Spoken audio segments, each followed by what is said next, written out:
Ang boring. Solve kaya ako ng problem. Tara. So, ang napili ko guys na libro is Practice Problems by Dindo Splana, si Master Splana. He is a first placer guys nung CE Board May 2001.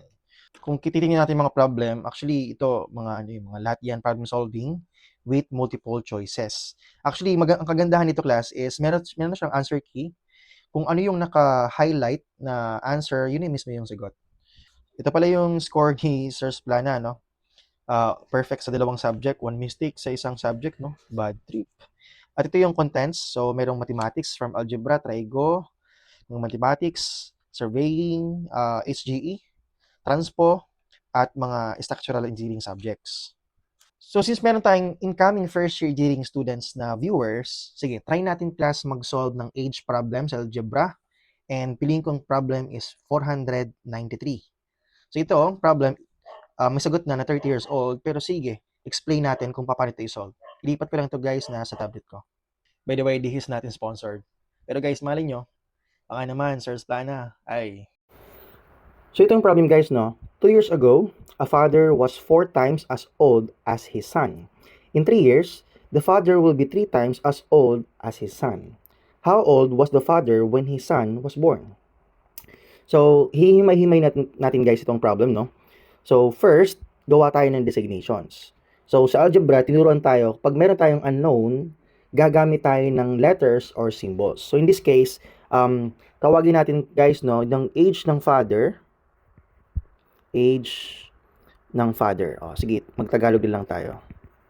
Ang designation natin is letter F. And sa age ng son, gamit tayo ng letter S. Okay? So, next, himayin natin yung 2 years ago, then yung statement, a father was 4 times as old as his son. So, this is the present age of the father and the son. Let's say this is the present. Okay? Present age. So, ang ginawa ko is gumawa ko ng columns. And yung first column is yung present age. Then, yung second column, gawa tayo ng 2 years ago. So, this is 2 years ago. So, 2 years ago, syempre, yung current age mo, magma-minus ka ng 2 years. So, yung age ng father becomes F minus 2, and yung son becomes S minus 2. So, itong edad nila, syempre, 2 years ago. And yung statement ng father was 4 times as old as his son. Ang meaning class ng was, this is equal sign. That is representation ng equal sign sa mathematics. Okay? So, 2 years ago, ang edad ng father is F minus 2. That is 2 years ago. Was, that is equal sign, was 4 times as old as his son, pero 2 years ago. So, this is 4 multiplied by yung edad ng son 2 years ago, that is S minus 2. So, this is our first equation. Since we have 2 unknowns, meron tayong values na hindi alam, so, which is dalawa, and kailangan pa natin ng isang equation. So, tatawagin natin to guys na equation 1. So, we need additional equation. Kaya, meron tayong second statement. Okay? So, sa second statement, sinabi, in 3 years, okay? In 3 years, this is future. Plus 3 years naman. The father will be 3 times as old as his son. So, nakita niyo yung pattern kanina, no? Kanina, 2 years ago, magma-minus tayo ng, from the present age ng dalawang taon. Ngayon, in 3 years, mag-add naman tayo. So, in 3 years, okay, in 3 years, so yung age ng father becomes F plus 3, no? Di ba? Equals, sabi, the father will be. Yung will be, representation naman yan ulit ng equal sign. So, 3 times. So, this becomes 3. 3 times as old as his son, pero in 3 years. So, that becomes S plus 3. This becomes our second equation now. So, to solve the values or to solve the age, the present age of the father and the son, ang pwede natin gawin is pwedeng substitution method or elimination method. Pero gawin ko for this problem is substitution. So, gamitin ko muna yung equation 1. Ilipat ko dito sa baba, no? So, yung F minus 2. So, this is F minus 2 equals, i-distribute ko class, no? That is 4S.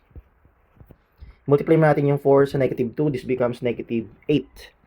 Then, simplify natin, ilipat natin yung 2. This becomes F equals to 4s minus 8 plus 2, that is negative 6.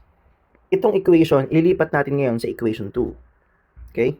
So, yung f plus 3, ito naman gagawin natin, ito. Yung f plus 3, ang f natin, palitan natin yung 4s minus 6. So, this becomes 4s minus 6. Then, we have plus 3. Itong 4s minus 6 class, this is yung sa equation 1, no? So, this is equals to, i-distribute natin yung 3 sa s plus 3. This becomes 3s. Then, 3 times 3, that is positive 9. So, simplify natin. This becomes 4s. Negative 6 plus 3, that is negative 3. Sa kabila is 3s plus 9. Then, combine like terms natin. So, ilipat natin yung negative 3 sa kabila. That becomes positive 3. Yung 3s, ilipat natin sa kabila. This becomes negative 3s. So, 4s minus 3s, that is s. Then, sa kabila, negative 3 plus magiging positive 3 plus 9, that is 12. So, this is the age, the present age of the son, which is 12 years old. So, to get the age of the father, pwede natin ito is substitute here. So, 4s, this becomes 4 times 12 minus 6. So, yung 4 times 12 natin, that is 48, no? Minus 6, this becomes 42. So, yung present age pala ng father, that is 42.